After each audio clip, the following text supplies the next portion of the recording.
Welcome to ওয়েবগার্ডেন।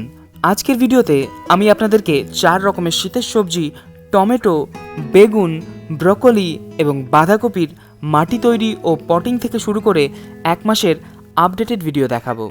Potting করার পর থেকে আমি গাছগুলোর কী কী যত্ন পরিচর্যা করেছি, কোন কোন সার বা ওষুধ প্রয়োগ করেছি সেগুলো আপনাদের সাথে আলোচনা করব এবং তার ফলাফলও আপনাদেরকে দেখাবো। শুরু করা যাক মাটি তৈরি দিয়ে। বন্ধুরা, এই যে পটিং মিডিয়াটা আপনারা দেখতে পাচ্ছেন, এটা আমি অনেক আগেই তৈরি করে রেখেছিলাম। শীতকালীন সবজির জন্য মাটি তৈরির একটি ভিডিও শীতের শুরুতেই আমি আপনাদের সাথে শেয়ার করেছিলাম। ভিডিওটি কেউ না দেখে থাকলে ওপরে আই বাটনে ক্লিক করে ভিডিওটি দেখে নিতে পারেন। 1 মাস আগেই তৈরি করে শুকিয়ে রাখা সেই মাটির সঙ্গে আমি এখন পরিমাণ মতো কোকোপিট মিশিয়ে গাছ বসাবো। এখানে দেখুন, আমি নিয়ে নিয়েছি 8 ইঞ্চি টবের 6 টব আগের থেকে তৈরি করে রাখা সেই মাটি এবং তার সাথে নিয়েছি 2 টব কোকোপিট, অর্থাৎ রেশিওটা হলো 3:1 বা 3 ভাগ মাটি এবং 1 ভাগ কোকোপিট। পটিং মিডিয়াটা দেখুন কত সুন্দর ঝুরঝুরো হয়েছে। আপনারা কোকোপিট না পেলে তার পরিবর্তে লাল বা সাদা বালিও ব্যবহার করতে পারেন, আর যদি খুব ভালো কোয়ালিটির দোআঁশ মাটি হয় তাহলে কিছু না ব্যবহার করলেও চলবে। একটি সিডলিং ট্রেতে প্লেন কোকোপিটের মধ্যে আমি 2টো ভ্যারাইটির F1 হাইব্রিড টমেটোর বীজ বসিয়েছিলাম। তার 20 দিনের মাথায় দেখুন খুব সুন্দর টমেটো চারা রেডি হয়ে গেছে। এগুলোই আমি এখন ছোট আকারের প্লাস্টিকের গ্রো ব্যাগে প্রতিস্থাপন করব। চারাগুলো দেখুন বেশ হেলদি এবং এগুলোতে পর্যাপ্ত পরিমাণে শেকড়ও হয়ে গেছে। সিডলিং ট্রের নিচে হালকা চাপ দিয়ে আমি চারাগুলোকে তুলে নিচ্ছি। এই ধরনের সিডলিং ট্রেতে চারার গুণমান অনেক ভালো হয়। আপনারা আজকাল অনেক নার্সারিতেই এগুলোকে পেয়ে যাবেন। যদি না পান, আমি নিচে ডেসক্রিপশানে এটার বাইং লিঙ্ক দিয়ে রাখলাম, আপনারা সেখান থেকেও কিনে নিতে পারবেন। চারাগুলোকে আমি এখন 4 ইঞ্চি সাইজের প্লাস্টিকের গ্রো ব্যাগের মধ্যে বসাচ্ছি। এই প্যাকেটেই গাছগুলো 1 মাস খুব ভালোভাবে থেকে যাবে। 1 মাস বাদে আমি এগুলোকে 9 ইঞ্চি বাই 9 ইঞ্চি সাইজের প্লাস্টিকের গ্রো ব্যাগের মধ্যে ট্রান্সফার করব। আমার কাছে এই মুহূর্তে বড় গ্রো ব্যাগ না থাকার জন্য আমি ছোট প্যাকেটেই ট্রান্সপ্লান্ট করলাম। আপনারা চাইলে একবারেই বড় জায়গাতে গাছগুলোকে দিয়ে দিতে পারেন। গ্রো ব্যাগগুলোতে অর্ধেক পরিমাণ মাটি ভর্তি করে নেওয়ার পর তার ভেতরে আমি সামান্য পরিমাণ জল দিয়ে দিচ্ছি। এবার চারাগুলোকে তার ভেতরে বসিয়ে দেব এবং মাটি দিয়ে গাছের গোড়ার কিছুটা অংশ ঢেকে দেব। ছোট চারা লাগানোর সময় জল দেওয়ার এই পদ্ধতি বেশি ভালো, কারণ গাছ লাগানোর পর ওপর থেকে জল দিলে অনেক সময় অতিরিক্ত জল হয়ে যায়, যেটা ছোট চারার পক্ষে অনেক সময় ক্ষতিকর হয়ে দাঁড়ায়। একই পদ্ধতিতে আমি বাকি সমস্ত চারাগুলো প্যাকেটের মধ্যে লাগিয়ে ফেলছি। এবারে ব্রোকলি এবং ফুলকপি লাগানোর পালা। এই দুটো গাছের ক্ষেত্রেও আমি একই রকম পটিং মিডিয়া ব্যবহার করছি। সামনের দিকে যে চারাগুলো দেখতে পাচ্ছেন সেগুলো হলো ব্রোকলি এবং পেছনেরগুলো হচ্ছে বাঁধাকপি। এই চারাগুলোর আনুমানিক বয়স 25 থেকে 28 দিন। এটাই চারাগুলো লাগানোর সঠিক বয়স। চারা লাগানোর পর থেকে ব্রোকলি বা ফুলকপির ভ্যারাইটি অনুযায়ী 60 থেকে 75 দিন সময় লাগে ফসল হারভেস্ট করার পর্যন্ত। টমেটো গাছের মতোই একই পদ্ধতিতে আমি ব্রোকলি এবং ফুলকপির চারাগুলোকে লাগিয়ে নিচ্ছি। এক্ষেত্রে আমাদের প্রথম অবস্থায় জল একেবারে মেপে দিতে হবে, না হলে গাছের গোড়া পচার সমস্যা দেখা দিতে পারে। বন্ধুরা, আপনাদের কাছে যদি আমার দেখানো পদ্ধতিতে বা আগে থেকে তৈরি করে রাখা মাটি না থাকে, তাহলে আপনারা রেডিমেড পটিং মিক্সচারও বানিয়ে নিতে পারেন।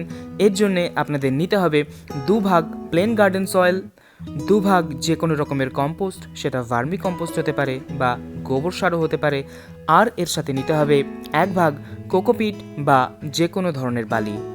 একটা বিষয় মাথায় রাখবেন যে ইনস্ট্যান্ট পটিং মিক্স তৈরি করতে হলে তার মধ্যে আপনারা কখনোই হাড় গুঁড়ো, শিংকুচি বা নিমখোল দেবেন না, এতে গাছের ক্ষতি হবে। এবারে আসি গাছ বসানোর পরবর্তীকালীন যত্ন পরিচর্যার বিষয়ে। বন্ধুরা, আমার ইচ্ছা আছে এই সবজি গাছগুলো যতটা সম্ভব কম পেস্টিসাইড, ফাঙ্গিসাইড ব্যবহার করে করার। সেই জন্যে আমি গাছ বসানোর পর থেকে শুধুমাত্র একবারই গাছে ফাঙ্গিসাইড স্প্রে করেছি। আমার ইচ্ছে আছে এই গাছগুলোতে আর দ্বিতীয়বার ফাঙ্গিসাইড স্প্রে করব না। এই জন্যে আমি একটু ভালো গ্রেডের ফাঙ্গিসাইড স্প্রে করেছি। আমি এখানে আদামা কোম্পানির কাস্টোডিয়া ফাঙ্গিসাইডটি ব্যবহার করেছি। আপনারা চাইলে যে কোনো ফাঙ্গিসাইড, সাফ, স্প্রিন্ট, ম্যানসার ইত্যাদি ব্যবহার করতে পারেন। চারা গাছ ছোট থাকা অবস্থায় ছত্রাকের সংক্রমণ হওয়ার সম্ভাবনা থেকেই যায়, সেই জন্যে অন্তত একবার ছত্রাকনাশক স্প্রে করা প্রয়োজন। টমেটো, বেগুন, ব্রোকলি এবং ফুলকপি সমস্ত গাছেই আমি একবার করে ফাঙ্গিসাইড স্প্রে করেছি এবং গাছগুলোতে এখনও পর্যন্ত কোনো রকম পোকামাকড়ের আক্রমণ দেখা দেয়নি, তাই এখনও কোনো রকম কীটনাশক স্প্রে করিনি। এই 4 ধরনের সবজি গাছেই আমি কোনো রকম রাসায়নিক কীটনাশক ব্যবহার করব না, শুধুমাত্র জৈব কীটনাশক অর্থাৎ নিম অয়েল ব্যবহার করছি। আমি এখানে মাল্টিপ্লেক্স কোম্পানির মাল্টি নিম ব্যবহার করছি। 10 দিনের ব্যবধানে গাছে নিম অয়েল ব্যবহার করে গেলে গাছে পোকামাকড়ের আক্রমণ অনেকটাই কম করা সম্ভব। বন্ধুরা, ভিডিওতে দেখতে পাচ্ছেন 27শে নভেম্বরের ছবি। এই টমেটোর চারাগুলো আমি রোপণ করেছিলাম 1 নভেম্বর, অর্থাৎ 27 দিন হয়েছে। এর মধ্যেই দেখুন গাছগুলো খুব সুন্দরভাবে বেড়ে উঠেছে।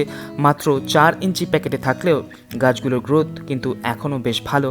আর 10 থেকে 15 দিনের মধ্যেই গাছগুলোকে আমি বড় প্যাকেটের মধ্যে ট্রান্সফার করে দেব। এর মধ্যে গাছগুলোকে শক্ত একটি কাঠির সাহায্যে আমি বেঁধে দিয়েছি, না হলে গাছগুলো কাত হয়ে পড়ে যাবে এবং গোড়া থেকে ভেঙে যাওয়ারও সম্ভাবনা থাকবে। গাছগুলোতে ফুলও আসতে শুরু করেছে। এখনই গাছের অতিরিক্ত খাবারের দরকার। এখন থেকে 7 দিন অন্তর অন্তর আমরা গাছে সর্ষের খোল ভেজানো জল প্রয়োগ করব। আপনারা গাছের আরও ভালো বৃদ্ধি চাইলে প্রতি 7 দিন অন্তর অন্তর প্রতি লিটার জলে 3 গ্রাম করে এনপিকে 19-19-19 গুলে গাছের গোড়াতে প্রয়োগ করতে পারেন। টমেটো গাছ রোপণ করার 25 থেকে 30 দিনের মাথায় গোড়ায় কিছু পরিমাণ সার মাটি চাপান দিয়ে গাছের গোড়া ঢেকে দিতে হবে। টমেটো গাছের এই স্টেজে আরও একটা গুরুত্বপূর্ণ কাজ আমাদের করতে হবে। নিচের বীজপত্র থেকে ওপর দিকে 4 নম্বর পাতা অবধি অংশে যদি কোনো রকম ডাল বেরোতে শুরু করে, সেই ডালটিকে কচি অবস্থাতেই আমাদেরকে ভেঙে দিতে হবে। বেগুন গাছগুলো দেখুন বেশ সুন্দরভাবে বেড়ে উঠছে। এই বেগুনের জাতটি হলো গড়িয়া। বেগুন গাছে প্রচুর পরিমাণে পোকামাকড়ের আক্রমণ হতে দেখা যায়, কিন্তু নিম অয়েল নিয়মিতভাবে প্রয়োগ করে আসার জন্যে আমার গাছে এখনও কোনো রকম পোকামাকড়ের আক্রমণ দেখা দেয়নি। এই গাছগুলোতেও আমি এখন থেকে সপ্তাহে একবার সর্ষের খোল ভেজানো তরল সার প্রয়োগ করব। বন্ধুরা, ভিডিওতে দেখতে পাচ্ছেন আমার ব্রোকলির চারাগুলোকে। এই চারাগুলোকেও আমি 1 নভেম্বর তারিখে রোপণ করেছিলাম, আর 27শে নভেম্বর তারিখে দেখুন গাছগুলো বেশ সুন্দরভাবে বেড়ে উঠেছে।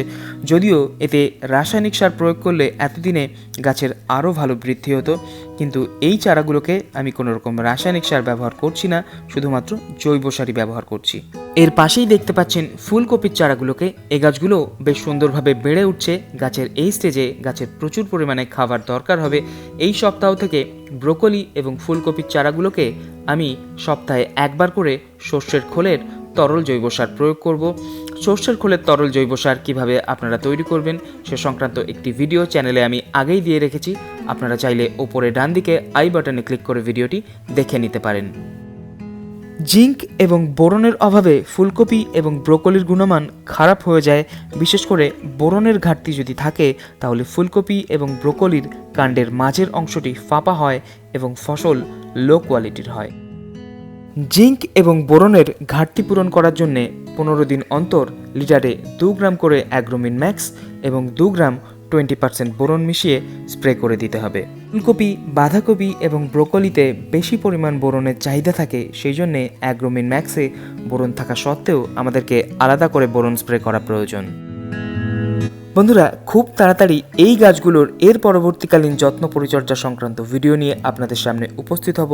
সেজন্যে যারা চ্যানেলটিকে এখনও সাবস্ক্রাইব করেননি তারা চ্যানেলটিকে সাবস্ক্রাইব করে নেবেন এবং বেল আইকন প্রেস করে অল নোটিফিকেশন অন করে নেবেন।